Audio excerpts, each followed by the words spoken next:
The overhead fans in the briefing room did little to cut through the thick Afghan heat.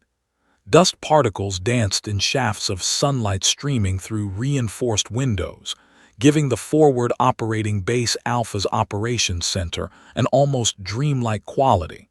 But there was nothing dreamlike about the tension crackling through the air. Captain Jake "Hawkeye" Morrison sat in the back row, his flight suit still damp with sweat from that morning's close air support mission.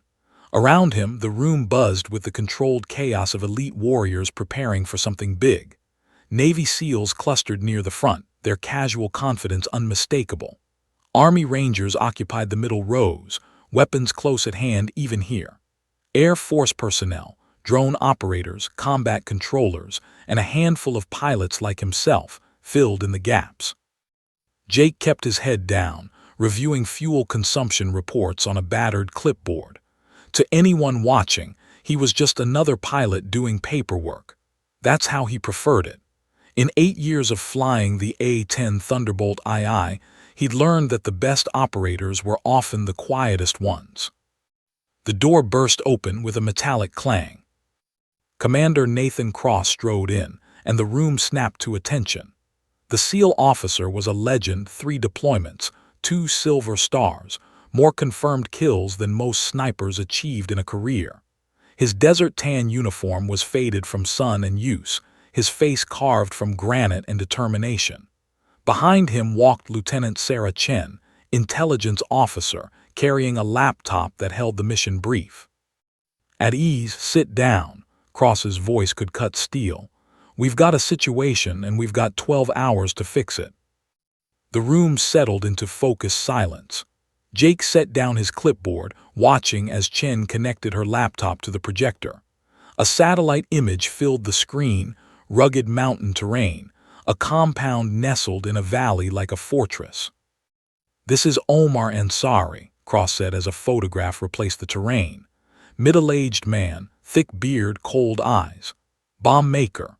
Responsible for at least 43 American KIAs over the past 18 months. IEDs, vehicle-borne explosives, suicide vests. This son of a bitch has killed more of our people than anyone else in this sector. Jake felt his jaw tighten. He'd flown medevac cover for too many of those attacks, watching medics fight to save torn bodies while he circled overhead, helpless. Cross clicked to the next slide. Intelligence confirms he's in this compound for the next 24 hours, meeting with other high-value targets. After that, he disappears into Pakistan and we lose him, maybe forever. "So we hit him tonight," a Ranger sergeant said. "Fast rope in, stack up, breach and clear." "Negative," Cross shook his head. "The compound's got civilian presence, women, children, possibly hostages. Can't risk a full breach until we thin out the guard force." He paused, ice-blue eyes scanning the room. "We need precision, surgical, which means we need a sniper to take out key targets before the assault team moves in." Several Army Rangers straightened, anticipation clear on their faces. Jake had seen their work. They were good, some of the best. Cross continued. "Here's the problem. The Overwatch position is here." He pointed to a ridgeline on the satellite image, 1,100 yards from the compound. Maybe further depending on where targets present themselves. Mountain terrain, unpredictable winds, high altitude. This isn't your standard urban hide. This is extreme long-range precision shooting under combat conditions. Lieutenant Chen added, "We need someone who can make multiple shots, different angles, possibly moving targets. Miss once, and we compromise the entire operation. Ansari escapes and more Americans die." The weight of those words settled over the room like a blanket. Cross planted his hands on the table, leaning forward. His voice dropped to something deadly serious. "So I'll ask once and I need honest answers. No ego, no bullshit. Lives depend on this." He paused. "Any real snipers here?" Hands shot up from the Army contingent. Staff Sergeant Mike Reynolds, Sergeant First Class David Park, both men Jake knew by reputation. Solid operators with confirmed kills. Cross nodded, seeming satisfied. "Good, Reynolds, Park, Yule." Sir. The voice came from the back, quiet, steady. Everyone turned. Jake Morrison stood, 6 feet of lean muscle in a sweat-stained flight suit. His weathered face showed 32 years of life, but his eyes held something older, something that had seen too much. The room erupted in scattered laughter. A few SEALs exchanged amused glances. One of the Rangers actually snorted. Cross's face went from surprise to irritation in half a second. "Pilot, sit down. I said real snipers, not." "I am one, sir." Jake's voice remained calm, but it cut through the noise like a blade. The laughter died. Cross straightened, eyes narrowing. "You're Air Force. You fly the Hog, provide close air support. What the hell do you know about?" "Before I was a pilot, I was Army Scout Sniper qualified, Commander." Jake didn't move from his position at attention. Graduated Fort Benning Sniper School 2005, honor graduate. Served with 3rd Infantry Division, Fallujah and Ramadi. Confirmed kills at ranges exceeding 1,200 yards. The room went dead silent. Cross studied him for a long moment, jaw working. "That was 8 years ago." 8 years, 4 months, 12 days, sir." "Why'd you stop?" Jake's face remained impassive, but something flickered behind his eyes. Pain, old and deep. "My spotter was killed. I transferred to aviation." The blunt honesty hit harder than any explanation. Cross glanced at Lieutenant Chen, who was already typing on her laptop, pulling up Jake's personnel file. Her eyebrows rose as she read. "Commander," she said quietly, "he's telling the truth. Captain Jacob Morrison, former Sergeant First Class, Army Sniper School distinguished graduate. Multiple confirmed kills, including a 1,247-yard shot in Fallujah that," she looked up, stunned, "that saved an entire platoon from an ambush." Cross looked back at Jake with new eyes. The room held its collective breath. "All right, Captain, you've got my attention." Cross crossed his arms. "But attention doesn't save lives. Precision does. You claim you can still shoot." His voice carried challenge. "Prove it. Range, tomorrow, 600 hours. You miss one shot and you're back in your cockpit where you belong. Clear." "Crystal, sir." "Dismissed." As the room emptied, Jake gathered his clipboard.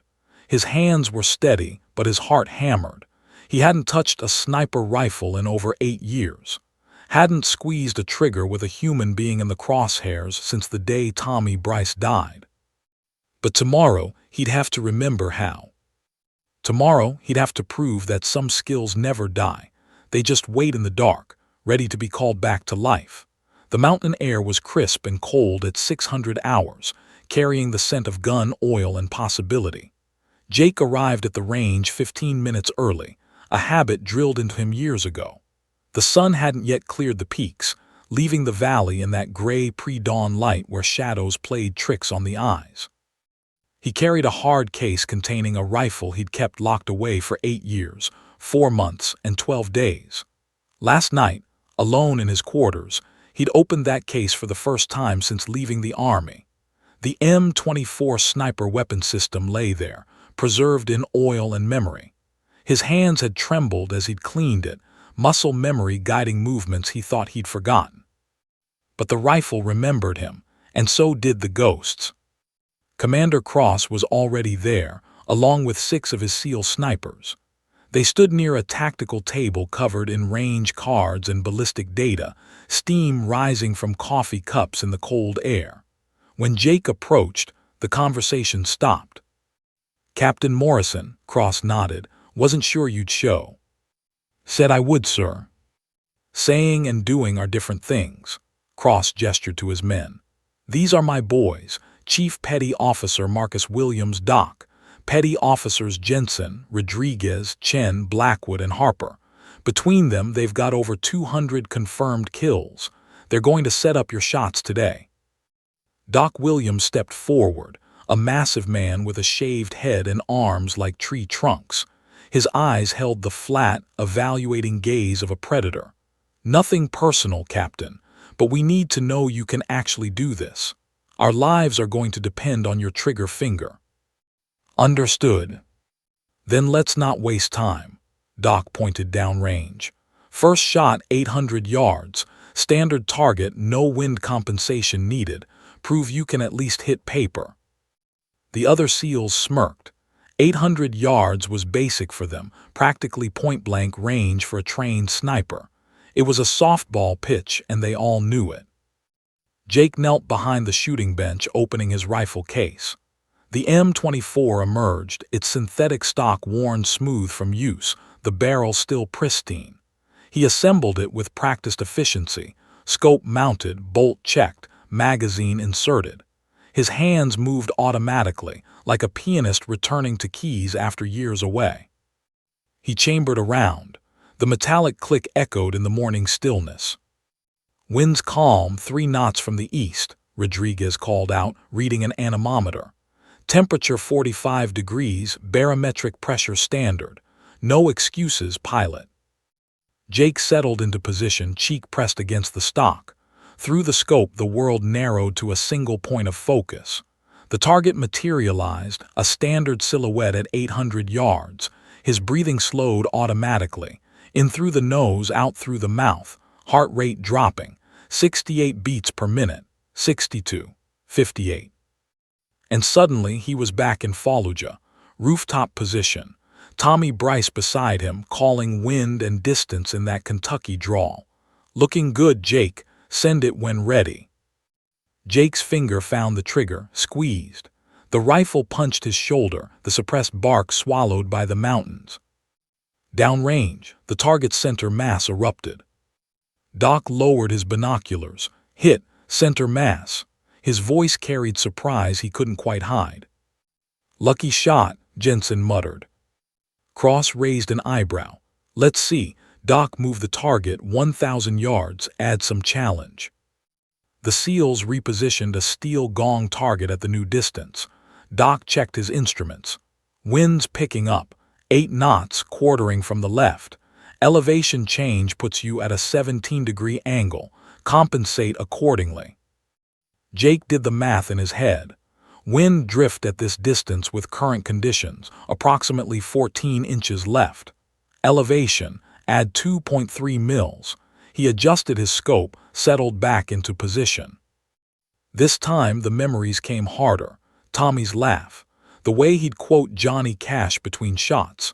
The sound he'd made when the sniper's bullet found him instead of Jake. Jake pushed it down, focused, breath squeezed. The steel gong rang like a bell across the valley. "Dead center," Doc confirmed, respect creeping into his voice. The SEALs exchanged glances. This wasn't luck anymore. "All right, Captain," Cross stepped forward. "You can shoot static targets, but combat's different. Targets move. Stress is real. Fear fucks with your breathing." He nodded to Blackwood. "Set up the movers."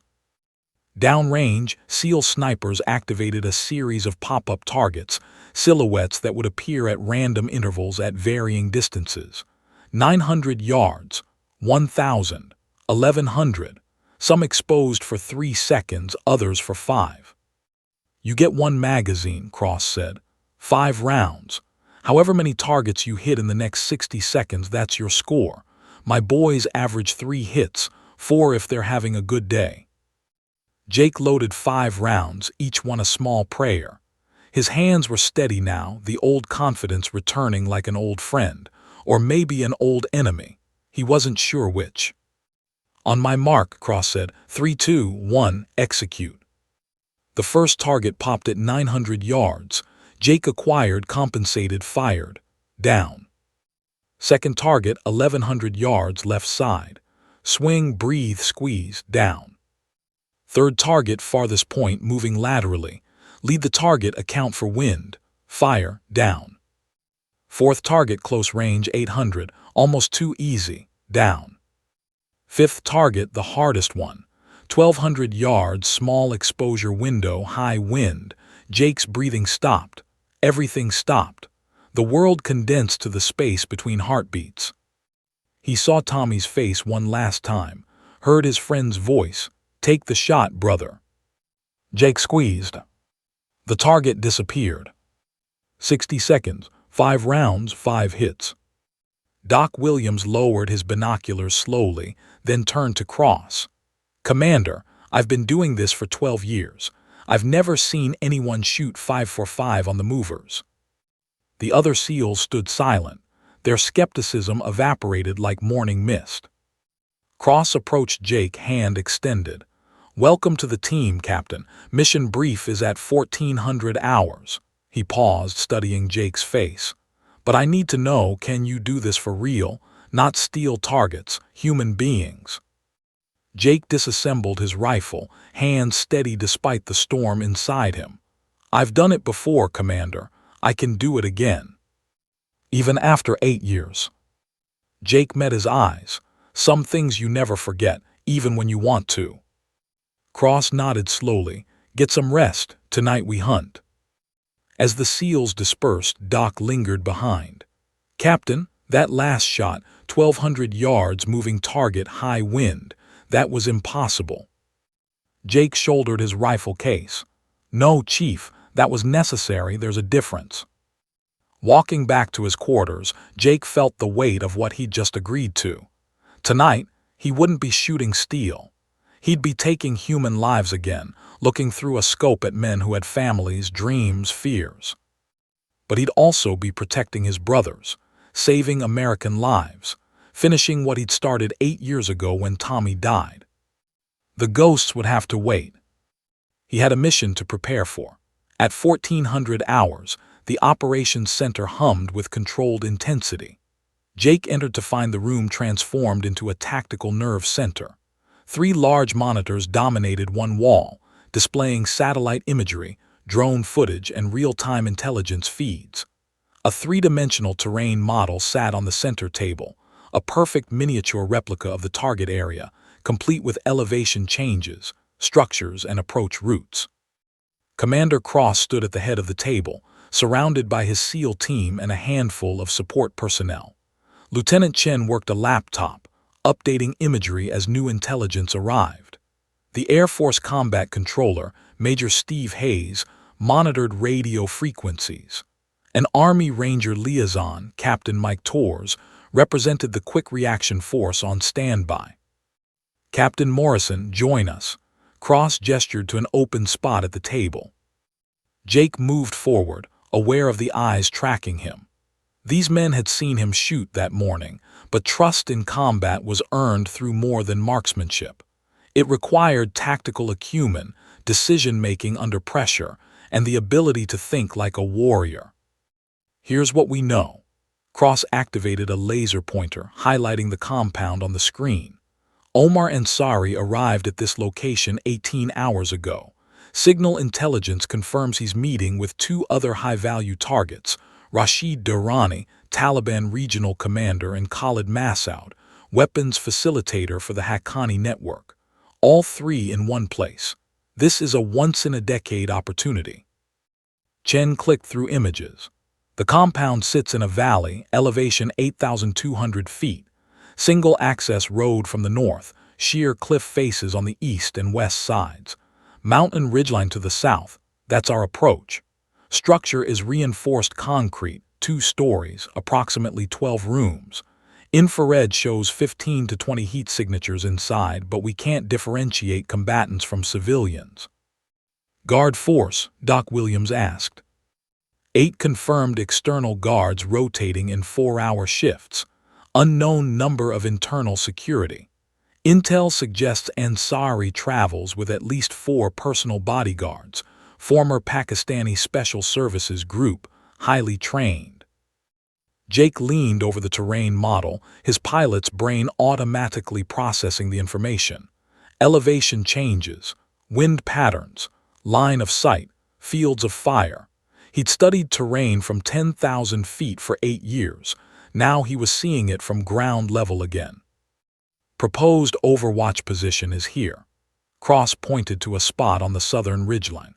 "Grid coordinates 42 SVB 87342156. Elevation 8,800 feet, approximately 900 yards from the compound. It offers concealment and a decent shooting angle into the courtyard." Jake studied the position, then traced his finger along the ridge. "Commander, may I?" Cross nodded. "This position gives you 900 yards, but the angle's wrong." Jake pointed to the terrain model. "See how the compound's second story creates a shadow across the courtyard at dawn? Your high-value targets will be inside until full light. By then, you've lost surprise. Plus, this position," he tapped the spot Cross had indicated, "has elevation advantage, but it's the obvious choice. If Ansari's security is former SSG, they've scouted it." Cross's eyes narrowed. "You see a better option." Jake's finger moved further along the ridgeline. "Here. Grid 42 SVB 87562-178. It's 200 yards further, 100 yards total distance, but it gives you a different angle. You're shooting into the eastern side of the compound, catching morning sun instead of shadow. The elevation drop is steeper, harder climb, but the concealment is better." And he pulled out a pen, sketching wind patterns. "As a pilot, I've flown this valley dozens of times. Morning thermals create predictable wind currents. From this position, wind becomes consistent, not variable, easier to calculate." The room went quiet. Doc Williams pulled up topographical data on his tablet, cross-referencing Jake's suggested position. His eyebrows rose. "Damn, he's right. This angle gives us visibility into areas the primary position doesn't cover." Cross studied the model for a long moment. "The extra 200 yards, that's a problem for most shooters." Jake met his gaze. "Not for me." "Confident. Realistic." A ghost of a smile crossed Cross's face. "All right, we use Morrison's position. Here's the mission flow: 400 hours Black Hawk insertion 5 clicks south, 2 hours to hump to Overwatch, 600 we're in position. Jake and Doc establish the hide, begin surveillance. 6:30 first light. Guards change shift, that's when Jake starts work." Chen pulled up guard rotation schedules. "Pattern analysis shows shift change involves all external guards converging on the main entrance for briefing. 30-second window where they're clustered." "Too risky," Jake interjected. "Shoot one in a cluster, the others scatter, and we lose the advantage. Better to wait until they disperse to positions. Pick them off one at a time, spaced out. Suppressed shots, they won't immediately know where it's coming from." Cross nodded slowly. "Good call. Doc, you'll spot for Jake. Identify targets, priority sequence. Jake makes the shots. Once external security is neutralized, assault team moves in. 8 operators, 2 4-man elements. Jensen leads Alpha team through the front. I take Bravo through the rear entrance." "Rules of engagement?" Rodriguez asked. "Anyone armed is hostile. Anyone makes a move toward a weapon, they're down.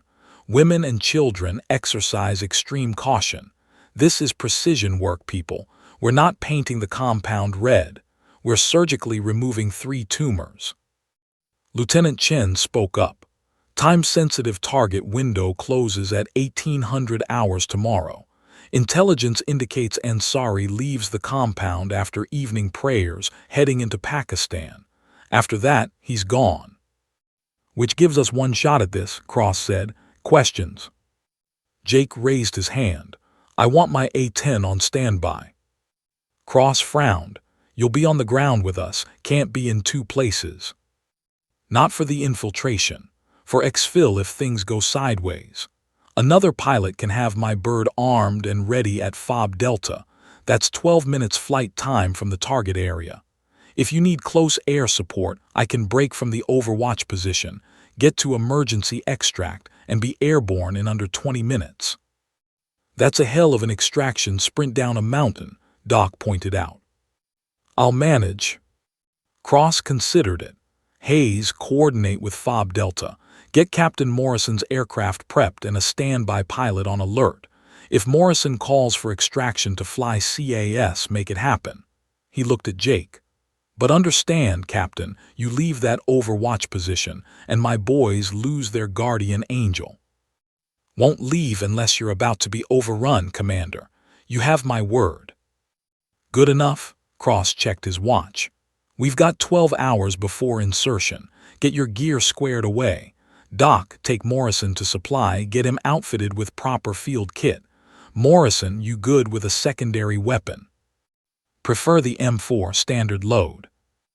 Done. Intel update at 2200 hours, final brief at 300. Try to sleep, tomorrow's going to be a long day. Cross looked around the table. Gentlemen, we're hunting some very bad people who have killed a lot of our brothers and sisters. Let's make sure they don't kill anyone else. Dismissed. As the room emptied, Jake lingered over the terrain model. His hand traced the route from overwatch position to extraction point. 12 minutes down a mountain that took 2 hours to climb. It would be the fastest descent of his life, or his last.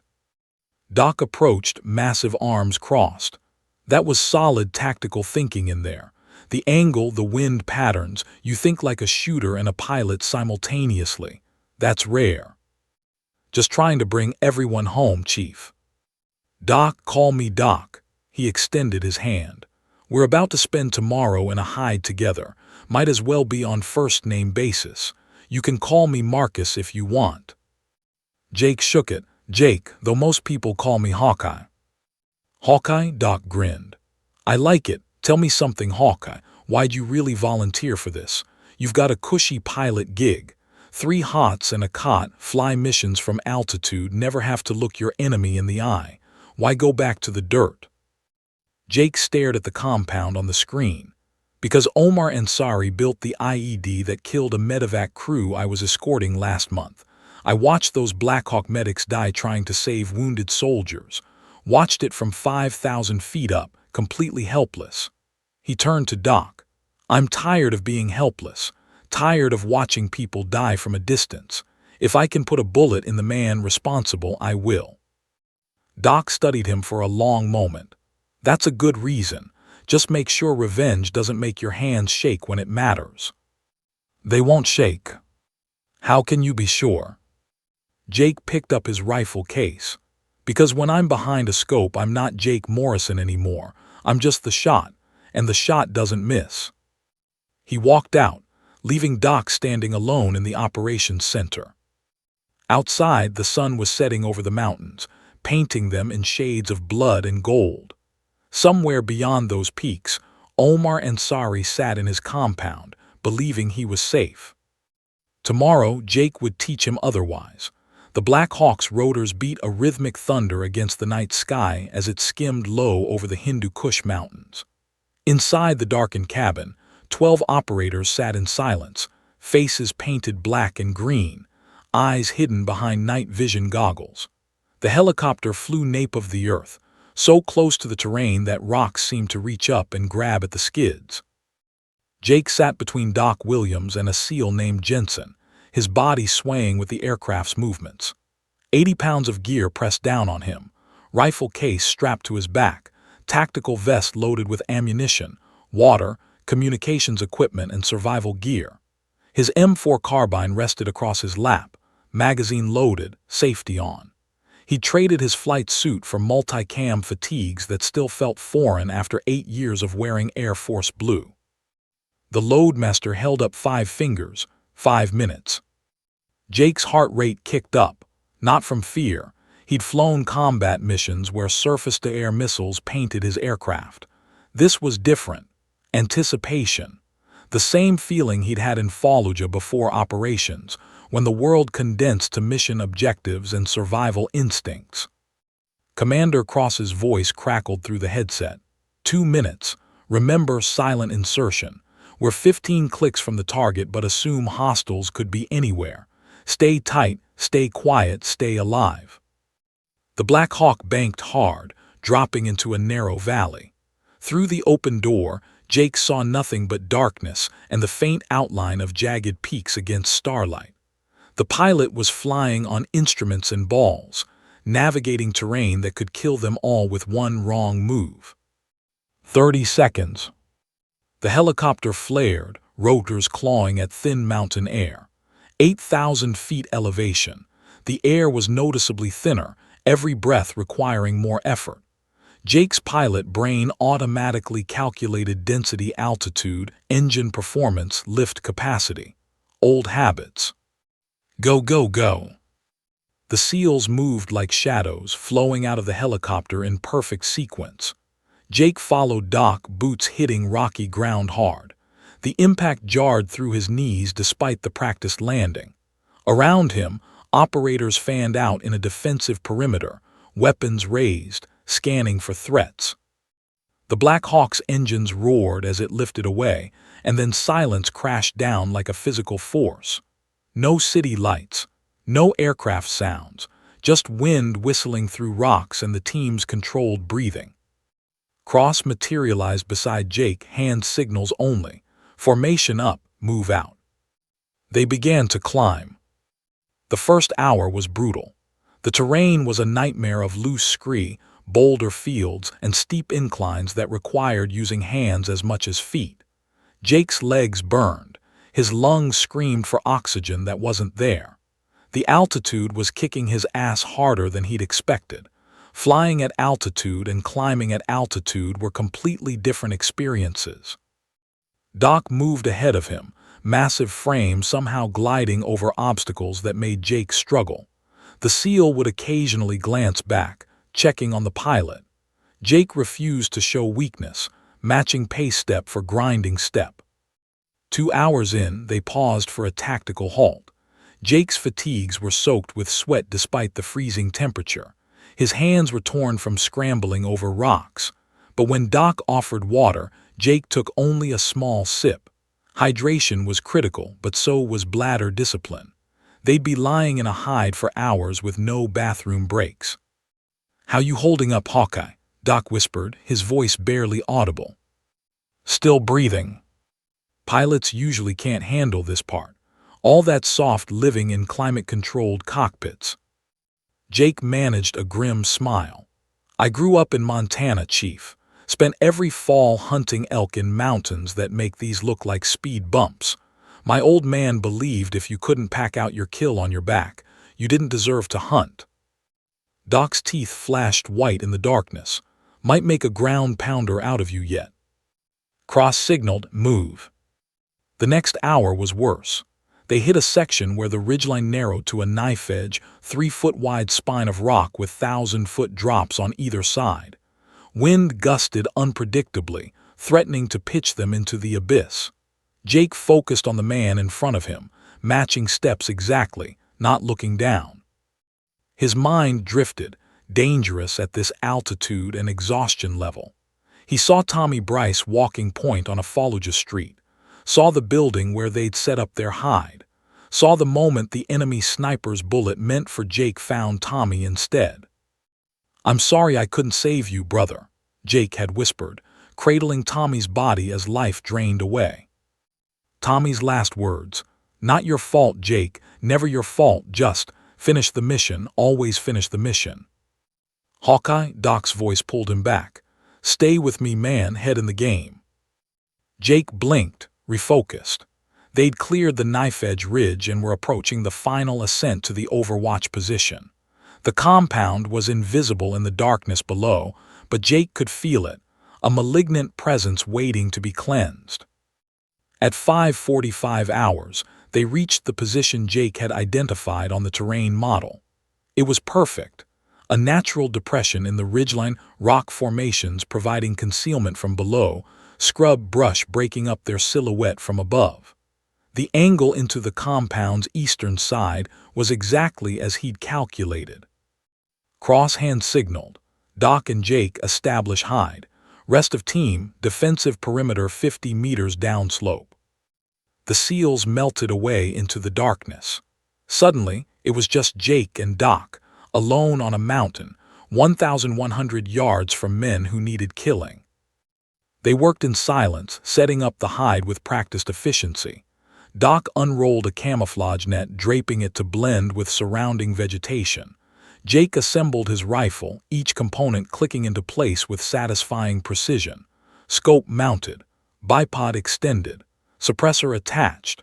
5 magazines, 25 rounds total, arranged within easy reach.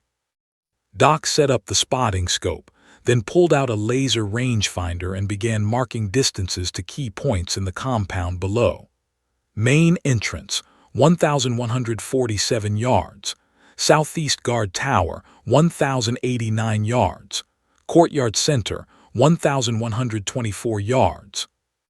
Jake logged each measurement, building a mental map of the battlefield. He settled behind his rifle, adjusting the bipod until the weapon sat perfectly level. Through the scope, he could see the compound's dim outline. No lights yet. The occupants still slept, unaware that death watched from the mountains. "First light in 30 minutes, Doc whispered. "You ready for this?" Jake's hand rested on the rifle, steady as granite. "Been ready for 8 years, 4 months, and 13 days. That's oddly specific. That's how long Tommy's been dead. That's how long I've been waiting to finish what we started."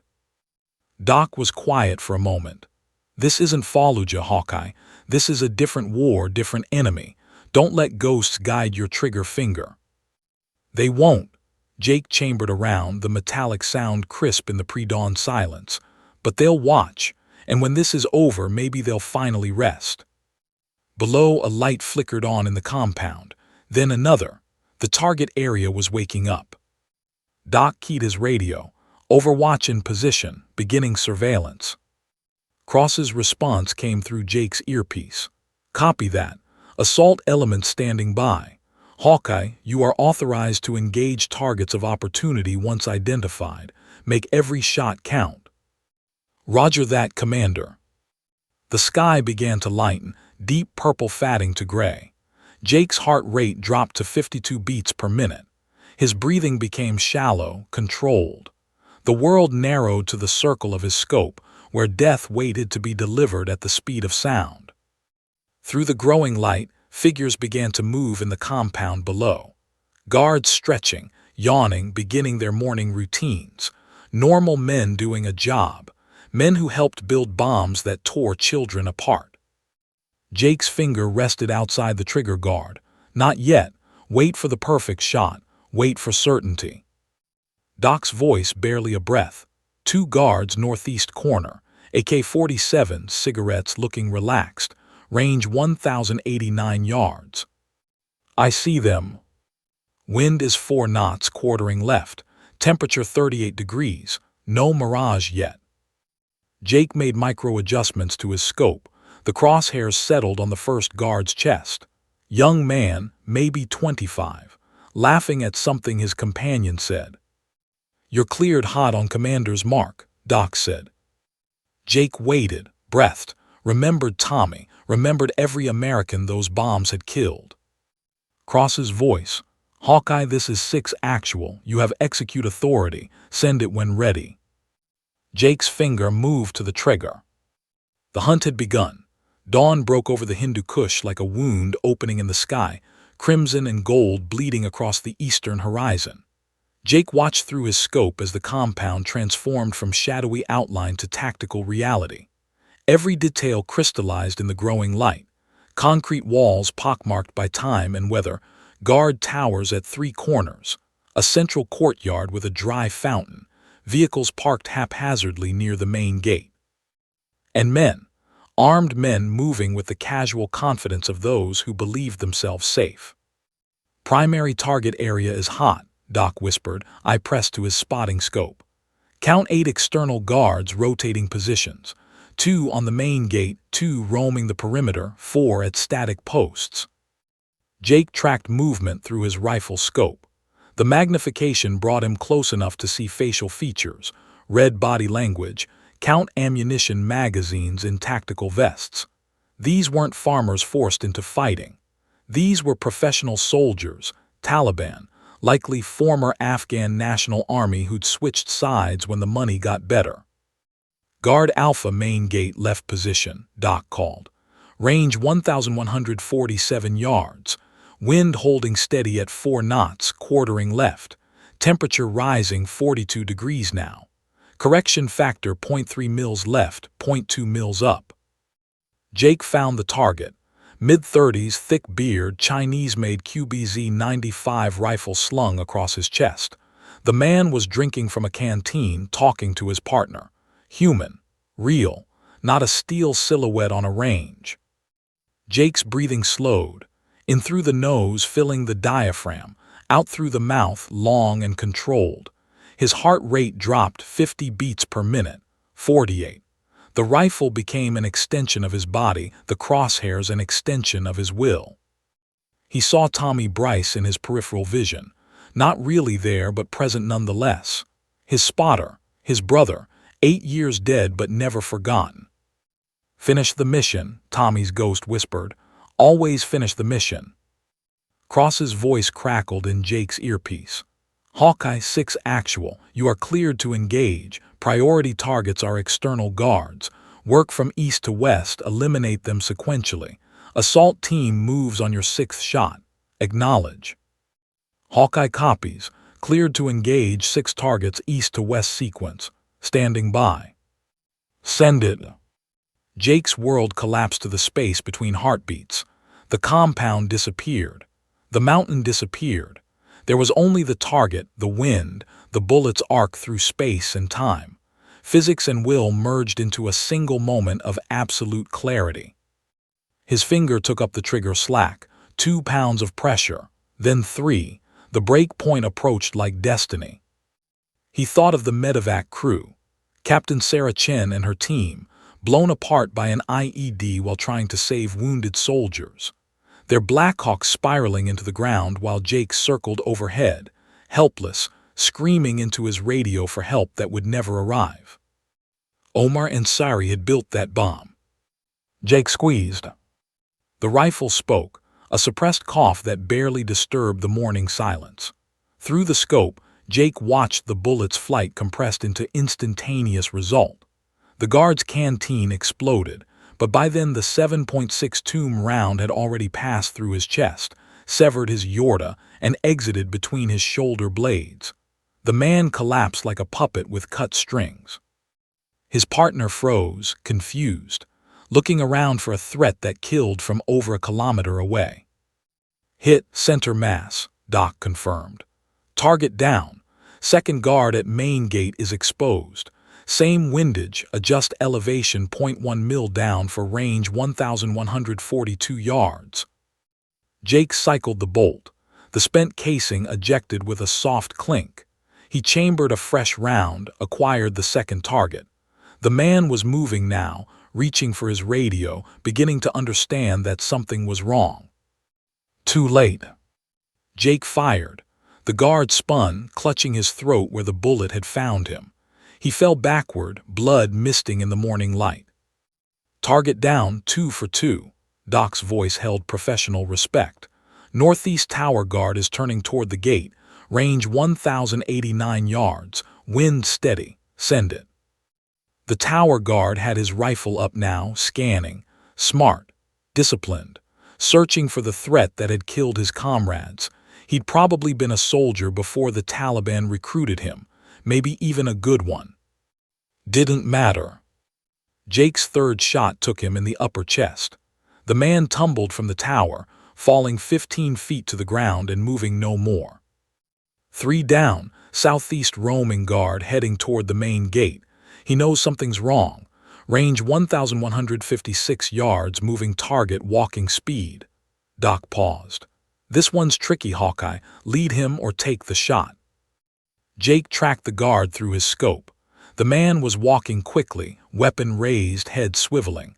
Alert, dangerous, but predictable, moving in a straight line toward his fallen comrades. "Lead the target. Calculate intercept point. Factor in bullet flight time, roughly 1.3 seconds at this range.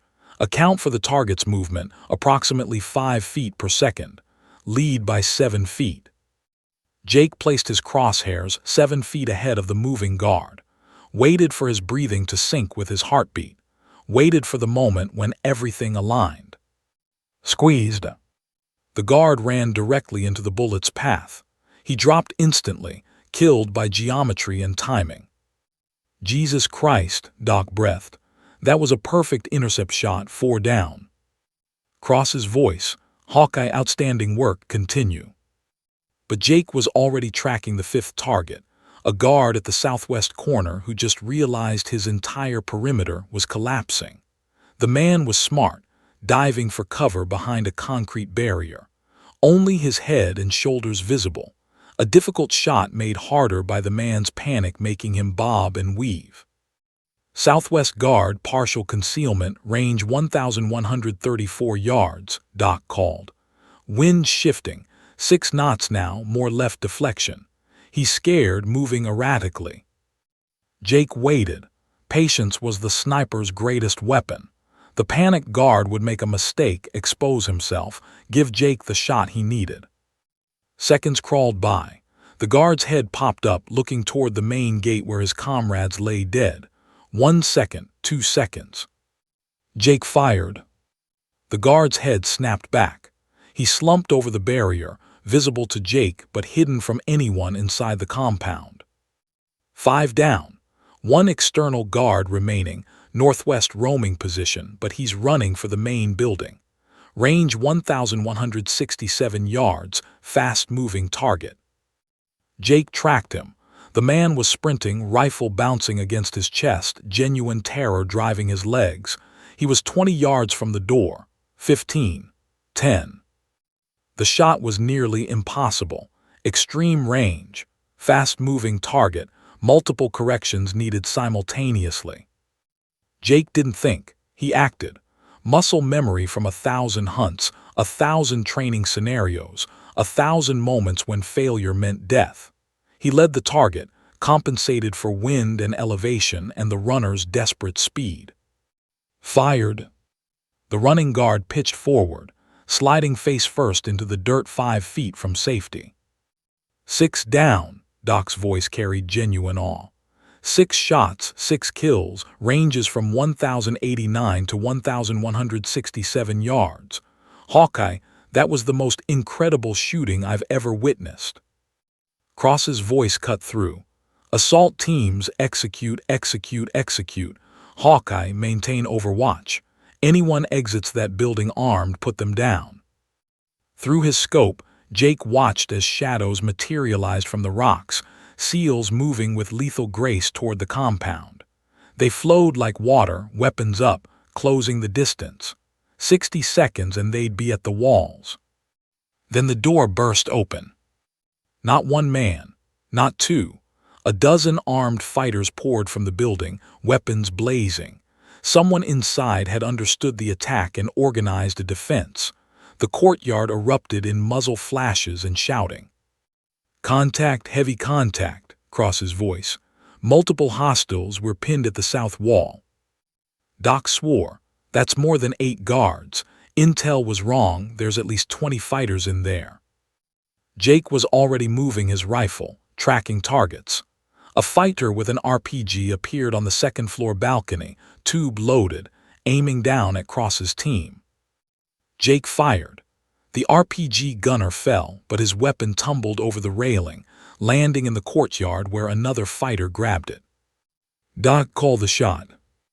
Range 1,124 yards, wind 7 knots left, target moving.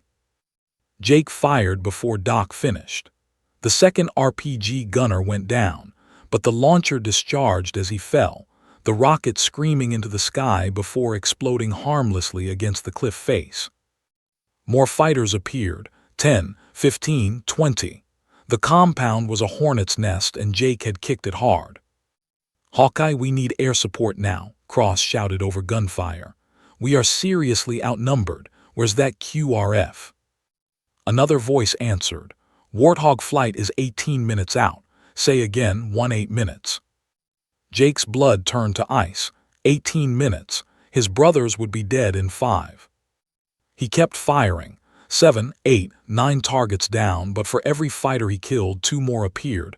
His ammunition was depleting. 12 rounds left. 10, 8. Doc, I'm going. Going where? Jake was already packing his rifle. To get my real gun, hold this position, guide me by radio. That's a 12-minute sprint down a vertical mountain. Then I better get moving. Jake keyed his radio. Cross, Hawkeye is extracting to emergency LZ. I'll have air support overhead in 15 minutes. 15, Hawk, we might not have 15 minutes. Jake slung his rifle, grabbed his M4. Then hold on tight, Commander. Because the warthog's coming and she's hungry. He launched himself down the mountain at a dead run, gravity and desperation his only allies. Behind him, Doc's voice, God help them, he's actually going to do it, hit the mountain running and didn't stop. What had taken 2 brutal hours to climb became a controlled fall down near vertical terrain. Gravity pulled him forward, momentum threatening to pitch him face first into rocks with every step. His boots skidded on loose scree, sending stones cascading down the slope in a rattling avalanche. He leaped over boulders, slid down packed dirt sections, used his hands to catch himself when his legs couldn't keep up with his speed. His lungs burned. The thin air at 8,000 feet turned each breath into a desperate gasp. His legs screamed in protest, muscles tearing under the strain of absorbing impact after impact. But he didn't slow down, couldn't slow down. Doc's voice crackled in his earpiece, breathless from his own shooting. Hawkeye, I count 23 hostiles now. They're flanking from the west side. Cross's team is pinned in the courtyard. Jake vaulted over a fallen log, landed wrong, felt his ankle twist, ignored it, kept running. Cross's voice, tight with controlled fury. Jensen's hit. Rodriguez, get him to cover. Blackwood, watch our 6. Automatic weapons fire roared in the background. Hawkeye, I don't know if you can hear me, but we really need that air support. 9 minutes, Jake gasped into his radio, his voice raw. Hold, 9 minutes. We might not have 9 minutes. Jake pushed harder. The knife-edge ridge loomed ahead, the 3-foot-wide spine with 1,000-foot drops on either side. He'd crossed it carefully on the way up, testing each step. Now he ran across it at full speed, arms windmilling for balance, certain death flanking him on both sides. One misstep, one loose rock, 1 second of hesitation. He made it across in 15 seconds. That aged him 15 years. Hawkeye, Doc, they're bringing up a technical pickup truck with a mounted machine gun. It's tearing apart our cover. Cross can't move. Jake hit a steep section and simply jumped, sliding 30 feet down on his back, rocks tearing through his fatigues, skin shredding. He rolled to his feet at the bottom without stopping, legs pumping. 6 minutes. His tactical vest snagged on a branch. He ripped it free, kept running. Blood ran down his arms from a dozen cuts. His right knee buckled with every third step. Something torn or sprained didn't matter. His body would hold together for 6 more minutes or it wouldn't. Simple as that. Contact front, Cross shouted. They're pushing through the main gate. Harper, light them up. Chen, we need static. Explosion. Down, Chen is down. 5 minutes, Jake wheezed. Almost there. Doc's voice. Hawkeye, they've got RPGs on the rooftop. 2 shooters. Cross can't get an angle if they get organized. He didn't finish. Didn't have to. RPGs would obliterate the SEAL team's covered positions, turn their defensive stance into a massacre. Jake saw the emergency landing zone ahead, a relatively flat section of terrain where the little bird waited, rotors still. The pilot stood outside, smoking a cigarette, relaxed. He hadn't heard the firefight 3 clicks away. Jake burst from the tree line at a full sprint, waving his arms. Start it up, now. The pilot dropped his cigarette, startled. Sir, you're not supposed to be back for. Now, GODDMMIT.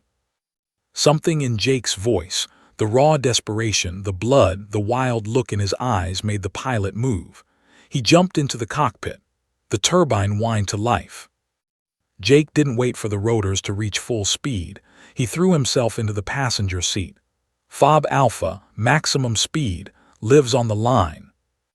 The little bird leaped into the air, nose dropping as the pilot pushed the throttle forward. The small helicopter screamed across the valleys, so low that Jake could have reached out and touched the treetops. Cross's voice, RPG, incoming, explosion, static, then, missed us by 5 feet, next one won't. Hawkeye, where the hell are you? 3 minutes, I'm coming. The little bird banked hard around a peak. Fob Alpha appeared ahead, A cluster of buildings, vehicles, and Jake's A-10 sitting on the tarmac like a predator waiting to hunt. The pilot didn't bother with a proper landing, just flared hard and hovered 2 feet off the ground. Jake jumped out before they'd fully stopped, hitting the ground running. His ankle gave out. He rolled, came up limping, kept moving. 50 yards to his aircraft. 40, 30. Staff Sergeant Mike Torres, his crew chief, stood beside the A-10 with a clipboard. His eyes went wide seeing Jake's condition, torn uniform, blood-streaked, wild-eyed. "Captain Morrison, sir, you're supposed to be." "Is she armed?" "Yes, sir, full load, but you can't just." "Pre-flight done." "Yes, but regulations say." Jake was already climbing the ladder to the cockpit. "Get that ladder clear. I'm launching now." "Sir, you need authorization from." "My team is dying." Jake's roar silenced every objection. He dropped into the cockpit, hands moving on autopilot. Master arm switch on, avionics on, engines starting. The twin turbofans spooled up with their characteristic high-pitched whine. Tower frequency crackled to life. "Warthog 1-1, you are not cleared for." "Tower, this is Hawkeye. I have troops in contact, extreme danger close. I am launching with or without clearance. Clear the pattern or don't, but I'm rolling in 30 seconds. A pause, then, "Hawkeye, pattern is clear, Godspeed." Jake didn't bother with the pre-flight checklist. Didn't check fuel, didn't verify weapon systems, didn't do any of the 100 things pilots were supposed to do. His hands moved from memory, muscle, and instinct taking over. Throttles forward. Brakes released.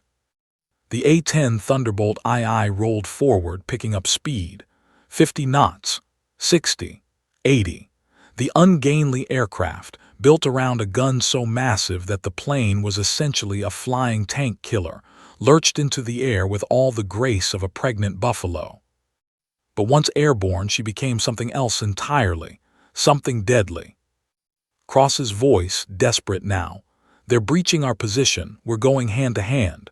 Hawkeye, if you can hear me." "I hear you, Commander." Jake pushed the throttles to max, the A-10 accelerating to 380 knots, faster than she was supposed to go at this altitude, but Jake didn't care. "I'm 2 minutes out. Mark your position with smoke now." "We can't. We're too close to the enemy." "Then stay low and pray my eyesight's still good." Jake screamed over the mountains, flying terrain following so low that his landing gear brushed treetops. The compound appeared ahead, smoke rising, muzzle flashes visible even in daylight, small figures scattered across the courtyard locked in desperate combat. His targeting systems came alive. The GAU-8 Avenger, a 7-barrel Gatling gun that fired 30mm rounds at 3,900 rounds per minute, began its electronic warm-up cycle. The gun was so powerful that, when it fired, it actually slowed the aircraft down from recoil. Jake's hands were rock-steady on the controls. This was what he'd been born to do, not sniping from a hide. This, bringing overwhelming firepower to protect those who couldn't protect themselves. "Cross, I'm in hot. I need your team's location right now or I can't shoot." "South courtyard. We're against the south wall, clustered near the fountain." Jake's targeting pod swiveled, locked. He could see everything now through multiple feeds, infrared, optical, weapons track. The SEALs huddled against the south wall, surrounded. Enemy fighters closing from 3 directions. The technical with mounted gun advancing. 2 RPG shooters on the roof taking aim. No time for a careful approach. No time for a traditional gun run. His team was 30 seconds from being overrun. Jake did something no A-10 pilot was supposed to do. He rolled inverted, pulled the nose down into a nearly vertical dive, and came at the compound from directly above. His targeting reticle painted the technical truck. Fingers found the trigger. "Danger close, keep your heads down." The world exploded in sound and fury as Jake brought the wrath of the Warthog down upon the enemy. The GAU-8 Avenger cannon roared to life,